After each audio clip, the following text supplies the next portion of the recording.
ഞാൻ ഒരു കാര്യം പറയാം, ആകെ കൂടി ഈ റെജി ലൂക്കോസ് അല്ലാതെ ഈ മന്ത്രിയെയും ഈ ഗവൺമെന്റിനെയും ന്യായീകരിക്കാൻ വരുന്നില്ല. സത്യത്തിൽ നിങ്ങൾക്ക് ദിവസക്കൂലിയാണോ മാസക്കൂലിയാണോ നിങ്ങൾ പറയേണ്ടത്? Flash back. തലേദിവസം പറഞ്ഞു എന്റെ ഈ സാധനം ഇല്ലെന്ന് പറഞ്ഞു, പിറ്റേ ദിവസം പറഞ്ഞു ഞാൻ അത് ഉപയോഗിക്കാൻ പറ്റാത്തത് മാറ്റി വെച്ചെന്ന് പറഞ്ഞു. ഈ മാറ്റിവെച്ച ഈ ഉപകരണം എവിടെ?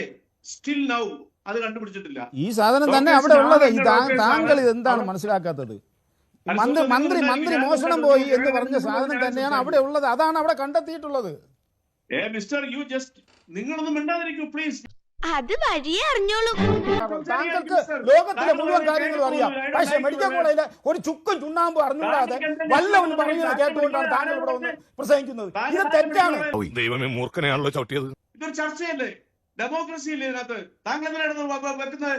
അല്ല, താങ്കൾ പറയുന്ന എല്ലാ വിട്ടത്തിനും കേട്ടോണ്ടിരിക്കാൻ പറ്റുമോ? അങ്ങനെ മിഷൻ കണ്ടെത്തിയില്ല. താങ്കളുടെ കയ്യിൽ ഫോൺ ഉണ്ടല്ലോ, ആ ഫോൺ എടുത്ത് ആ സൂപ്രണ്ടിനെയോ പ്രിൻസിപ്പാളിനെയോ ഒന്ന് വിളിക്കുക, അല്ലെങ്കിൽ മന്ത്രി ഓഫീസിൽ വിളിക്കും. ക്ഷമിക്കണം, ഉപദ്രവിക്കരുത്, ജീവിതമാണ്. ഞാൻ ഒരു കാര്യം പറയാം.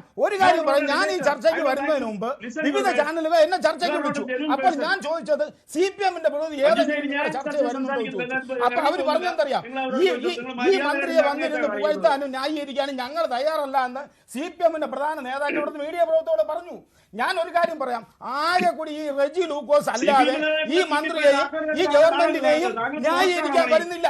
സത്യത്തിൽ നിങ്ങൾക്ക് ദിവസക്കൂലിയാണോ മാസക്കൂലിയാണോ നിങ്ങൾ പറയേണ്ടത്?